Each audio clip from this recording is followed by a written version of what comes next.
ou par leur ex et que les médias traitent ça comme si c'était un coup de folie de la part du mari ou de l'ex. Ça n'est jamais vrai en fait. Ces crimes qu'on appelle des féminicides, ce sont l'aboutissement des parcours de violence, c'est-à-dire que ce sont des hommes qui ont tous commencé en fait par isoler leur compagne, puis la maltraiter psychologiquement, puis la frapper, et puis ça finit un jour, pour une femme tous les 3 jours, par le meurtre. Donc c'est vraiment très très typique. Quant à ce que vous racontez effectivement sur ces rhétoriques qu'on entend souvent de femmes qui aimeraient ça, qui y trouveraient leur compte ou qui seraient consentantes d'une quelconque façon, évidemment ça ne peut que nous révolter.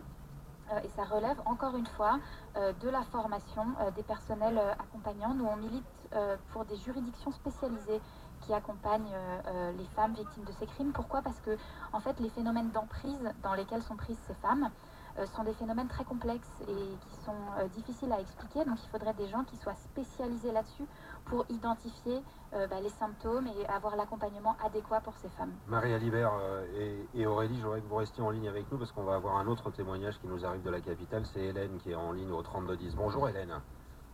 Bonjour. Bonjour, bienvenue. Ravi de vous accueillir. Racontez-nous un petit peu et votre regard sur tout ça. Alors, je dois dire que j'ai d'abord été sidérée par ce que j'ai entendu il n'y a pas très longtemps. Une gamine de 11 ans qui a été considérée comme consentante lors d'un viol par un homme de 28 ans parce qu'elle n'avait pas été suffisamment agressive dans la défense. Et là, j'avoue que les bras m'en tombent. Alors, ça fait écho effectivement à un viol que j'ai subi alors que j'avais 17 ans. Et j'ai été piégée par trois hommes.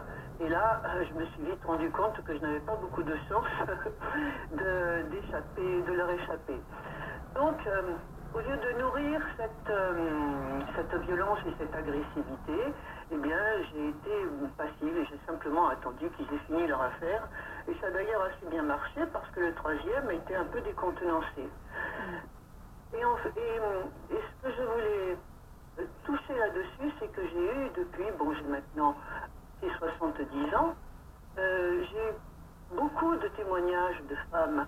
Il nous est arrivé dans un groupe de 10 femmes d'être 7 sur 10 à avoir été violées à tous les âges. Et la plupart du temps, effectivement, ce qui était le plus blessant, c'est cette disproportion physique dans l'agressivité vis-à-vis d'un homme ou de plusieurs hommes. Et le fait que ce soit des enfants, que ce soit des femmes, se réfugient et ne répondent pas